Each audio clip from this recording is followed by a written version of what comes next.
Bueno, pues buenas tardes. Reanudamos la jornada de la tarde. Y lo primero, no solo porque aquello que decía el gran humanista Stefano Watson, ¿no?, de que lo exigen los más básicos tratados de cortesía, sino porque de verdad así lo siento. Mis primeras palabras son de agradecimiento tanto a Miguel Herrero, nuestro próximo conferenciante, como a la Fundación Pablo VI, a la que siempre digo que le guardo un gratísimo cariño, porque en ese edificio de enfrente fue donde preparé mis oposiciones al Consejo de Estado.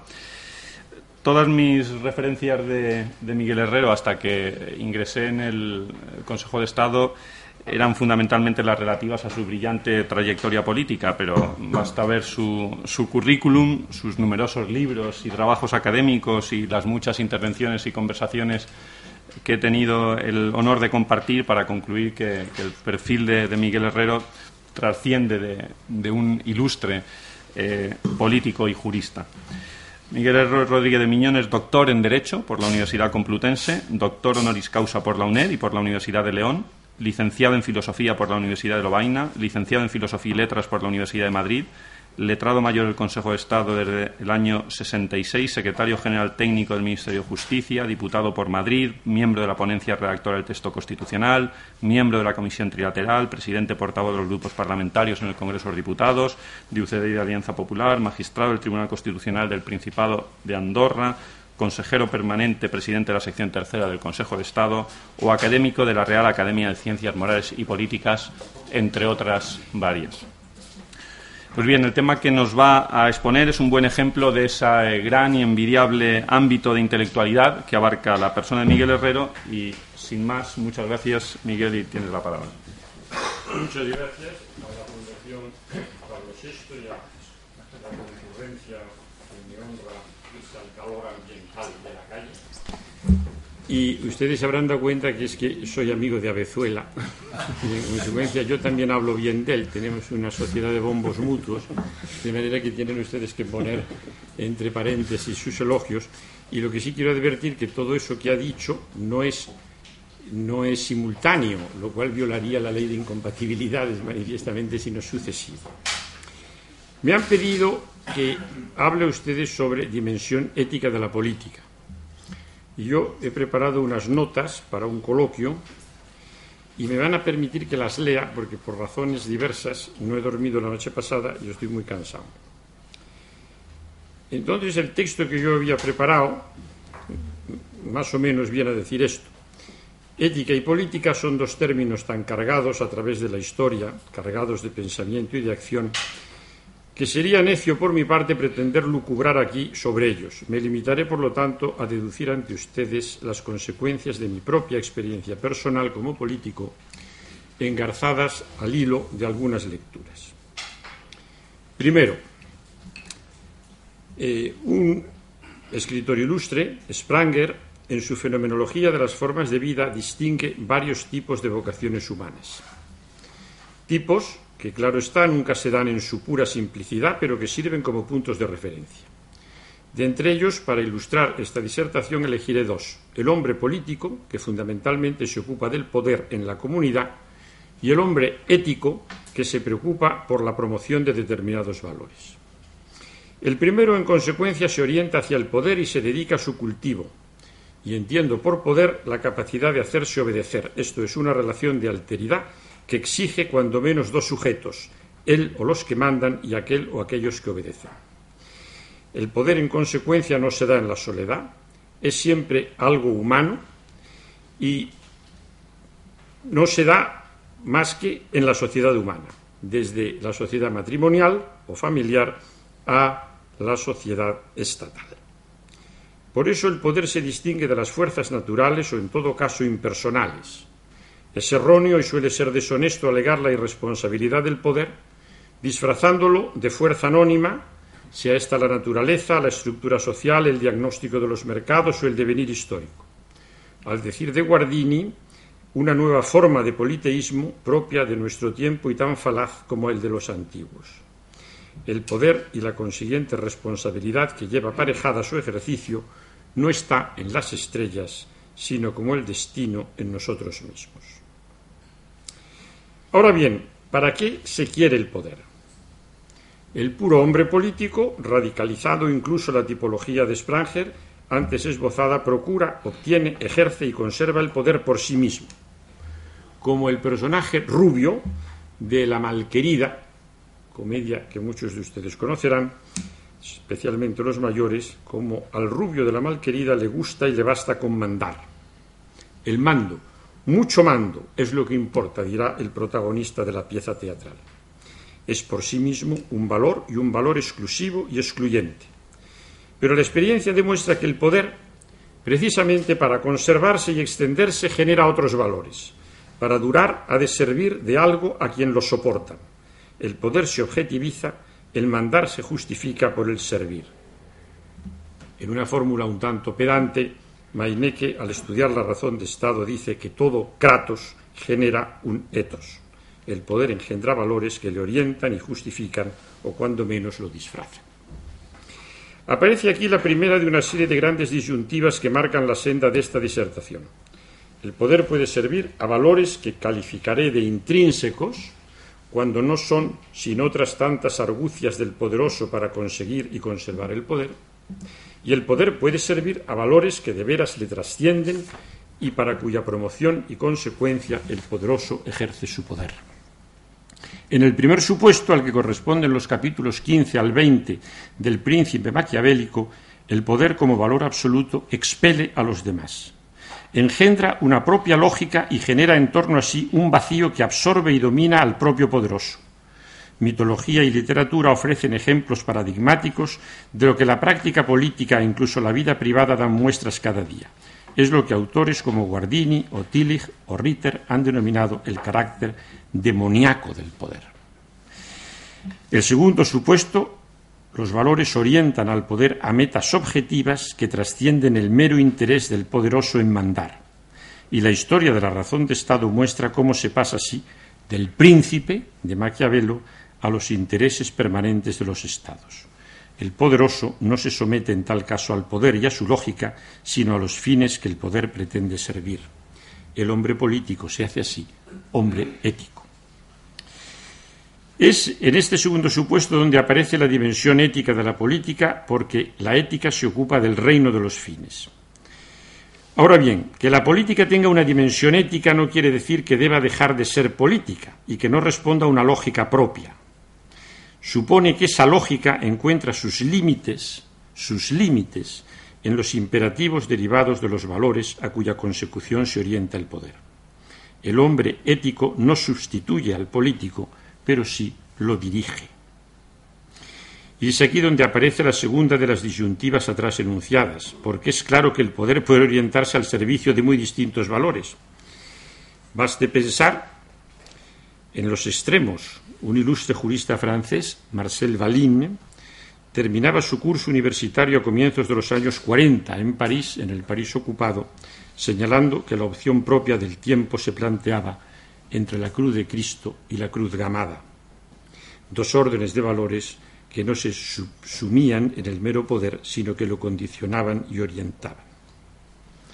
Y es claro que lo que Roth denominó la sucursal del infierno en la tierra, esto es el Tercer Reich, y la esencia y valor de la democracia que él señala, son conjuntos axiológicos absolutamente diversos entre sí.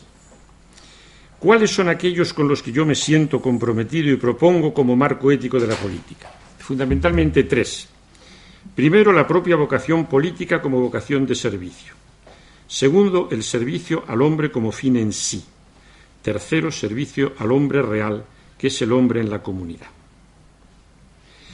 En cuanto a lo primero, la vocación política éticamente determinada, cuando de verdad es tal y no vocación de carguista, consiste nada más y nada menos que en una opción altruista, vaciar la propia vida en la tarea de organizar y gestionar la ciudad de acuerdo con una determinada escala de valores. Y para ello el político vocacional necesita del poder como instrumento, no como fin, por lo cual ha de estar dispuesto tanto a ejercerlo como a abandonarlo, tanto a influirlo como a criticarlo, según convenga su finalidad, que no es mandar por mandar, sino contribuir, incluso anónimamente, a una determinada organización y gestión de la cosa pública. ni que decir tiene que tal vocación no es compatible con una visión patrimonial del poder que haga del político su beneficiario y como a tal lo encadene a la necesidad de mandar como profesión. El político ético tiene una política, pero no es tenido, ni menos todavía mantenido por política alguna. Segundo, una política humanista ha de tener como última y definitiva referencia al hombre como fin en sí, al que no es lícito utilizar al servicio de otros fines. El hombre como tal hombre es titular de dignidad, una cualidad que ha de ser respetada en todo caso, que prohíbe su manipulación y degradación, sea esta física o psicológica, y que ha de ser preservada cuando la política exige sacrificios del ciudadano, incluso el de la propia vida. Lo que uno de nuestros clásicos denominaba el esfuerzo bélico heroico como paradigma del sacrificio en la guerra, extrema opción política, no puede ser concebido ni realizado como la matanza de las reses. Consiste en asumir la disponibilidad de la propia vida, porque el vivir con los otros, con guiones, es tan intenso que se está dispuesto incluso a morir por los otros, cuanto más a vivir para los otros. Ahora bien, ese hombre a cuyo servicio debe consagrarse una acción política que pretenda ser ética nunca es unidimensional. Es un ser poliédrico orientado por valores éticos y estéticos, religiosos y económicos, entre otros muchos, no siempre coincidentes y armónicos entre sí. Y es un grave error muy propio de nuestros días creer que el servicio al hombre consiste en cultivar una sola de estas dimensiones, pensando que las demás carecen de importancia o que se satisfacen a través de aquella a la que se da exclusiva atención. Hoy es frecuente reducir el servicio al hombre a la procura de su bienestar y reducir ese bienestar a un mayor nivel de consumo, cuando no a la cifra estadística de la renta per cápita. Pero el hombre no es solo económico. Si indudablemente el pan le es imprescindible para vivir, no solo vive de pan, más aún el cultivo hedonista de la dimensión económica del hombre erosiona cuando no destruye otras de sus dimensiones individuales y colectivas, mutilándole con ello grave y tal vez irreversiblemente en aspectos tan importantes como su identidad cultural y social. Si el mercado se ha demostrado como una increíble máquina de hacer pan, también se ha revelado como el espacio ideal para la disolución de vínculos identitarios y consiguiente desenraizamiento y alienación del hombre. Si nuestro mundo occidental ha experimentado ya los ambivalentes efectos de la abundancia económica fruto del capitalismo, su exportación acelerada, incluso a cañonazos, al mundo subdesarrollado, puede potenciar sus efectos negativos. El hombre poliédrico ha de ser servido como tal, sin simplificaciones ni mutilaciones, atendiendo a su polifacética realidad, y esta es una exigencia absoluta de la ética de la acción política. Por otra parte, el servicio eficaz al hombre real exige saberlo situado en el tiempo y espacio concretos. Esto es en un contexto social y cultural donde sus derechos no son retórica formal, sino realidades efectivas. Desde donde un mínimo de igualdad ciudadana asegurada en nuestra latitud histórica por el Estado prestador es indispensable para garantizar la dignidad del hombre y la cohesión de la sociedad. Y porque estas realidades han de ser efectivas, tienen también sus límites. Por un lado, límites subjetivos. El bienintencionado servicio al hombre universal puede ser una atractiva vía de escape para no ocuparse del más concreto prójimo, y la generosa disponibilidad de servir a todos los hombres puede impedir servir de verdad a los hombres cuyo servicio es la responsabilidad del político. Dada la inevitable limitación de los medios disponibles, una asistencia universal gratuita, por ejemplo en el campo sanitario, que atienda a cuantos extranjeros quieran beneficiarse de ella, puede llegar a colapsar el sistema, privando de efectiva asistencia a los propios nacionales que han costeado la organización sanitaria, elegido al político para que la gestione eficazmente en su beneficio y ante los cuales dicho político ha de ser responsable. Esto lo digo por experiencia personal cuando yo me dedicaba a esas cosas desde el Congreso. Por otro lado, límites objetivos, porque no toda apetencia humana es una necesidad, ni toda necesidad un derecho, ni todo derecho da lugar a un crédito frente a la cosa pública. Y esto, dense cuenta que es la dinámica permanente de la exigencia del Estado social.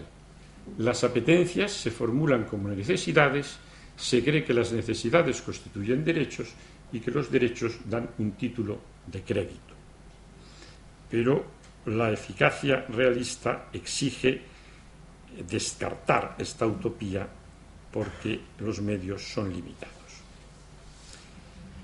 Y porque, y este es un tercer aspecto a destacar, el hombre real al que la política debe servir es el ciudadano, el hombre integrado en la ciudad, en la comunidad política. Y esa integración supone deberes que una política que se pretenda ética no puede dejar de exigir, si, como inexcusablemente ha de procurar mantener la cohesión de la sociedad, sin la cual la convivencia es difícil y la democracia imposible.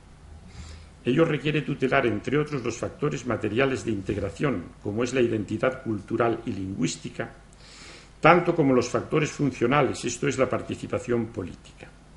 En un mundo en trance de globalización, los límites a la erosión externa y a la disolución interna de tal cohesión me parecen imperativos éticos indeclinables.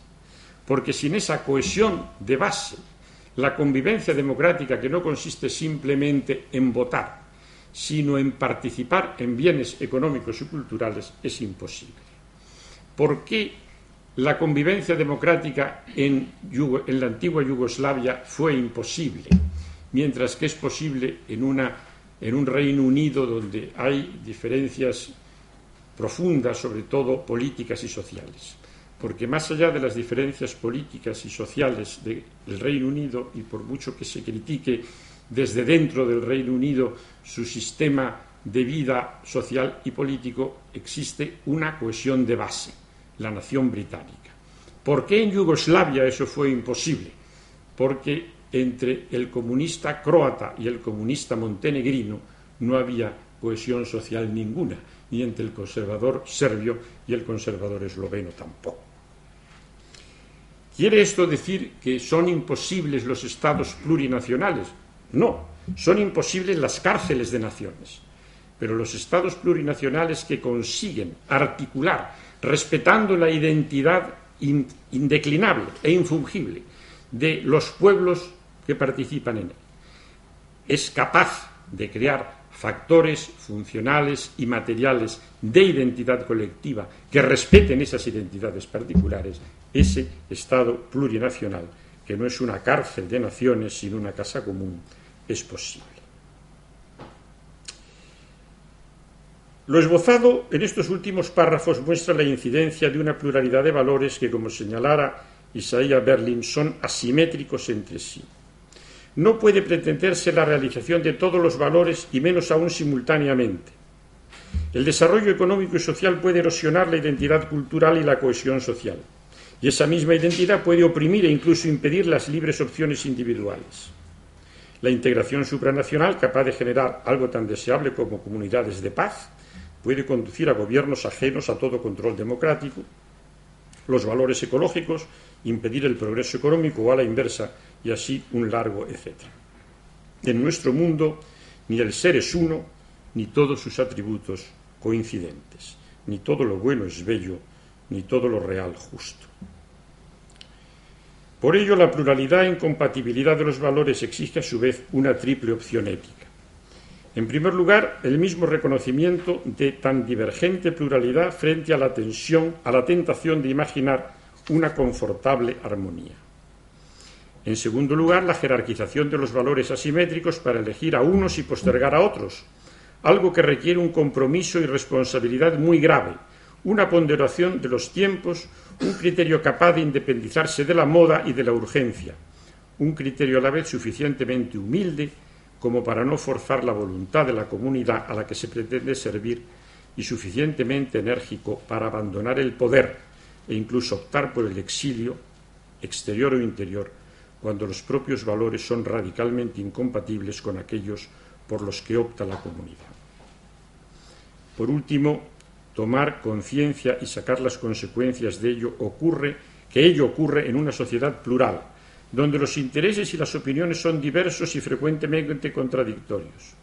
Es en este punto donde debería engarzarse, a mi juicio, la problemática planteada por las exigencias de una ética religiosa que en el caso del cristianismo excede con mucho las de una ética natural. A mi entender, es un grave error hacer coincidir el mensaje evangélico con un supuesto derecho natural, y ello por dos razones. Una, porque el derecho, que nunca es natural, resulta un producto histórico de la evolución histórica, y es claro que lo que resulta evidente para la razón, entre comillas, natural sobre la dignidad humana o la igualdad de género, varía mucho de una época a otra y de una civilización a otra diferente, sin que a mi entender sea ético imponer a cañonazos la propia visión ni someterse masoquísticamente a la contraria en nombre del relativismo cultural. Otra razón, porque el mensaje evangélico trasciende toda ética natural y no a todos es dado entenderlo. El reino de la verdad y de la vida, de la justicia, el amor y la paz, y más aún el de la santidad y de la gracia, puede ofrecerse, o mejor, impetrarse, jamás exigirse. Más aún, creo que la ética exige no dividir a la ciudad o contravenir su opinión mayoritaria en favor de unos valores justificables o justificados en nombre de una fe que, insisto, no a todos es dado entender. Tercero, la política se hace, por lo tanto, en una ciudad concreta, donde desde antiguo, pero más todavía hoy, es alto el grado de conflicto y de disenso, y ello exige de los políticos y de los ciudadanos actitudes éticas diferentes. Una común a todos ellos, a saber, nadie puede desinteresarse de la cosa pública. Sin duda, volviendo a la tipología antes mencionada, es claro que no a todos puede exigírseles una vocación política. El hombre económico estará lícitamente más abocado a sus intereses domésticos y el hombre religioso a promocionar valores trascendentes. Pero la cosa común debe importar a todos y todos deben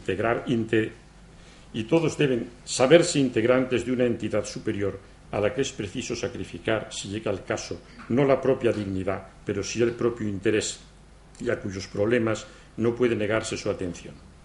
Si la política tiene una dimensión ética, la ética condena la inhibición política y el desinterés por la cosa pública. Otra, propia de los ciudadanos en cuanto tales, que lícitamente pueden preferir escalas axiológicas diferentes y optar por valores enfrentados. Pero tales discrepancias no pueden llevar a la descalificación primero y a la exclusión después de las opciones diferentes. La ética ciudadana no prohíbe el desacuerdo, pero exige reconocer la racionalidad de la posición con la que no se está de acuerdo y la formulación de cada posición en términos también razonables.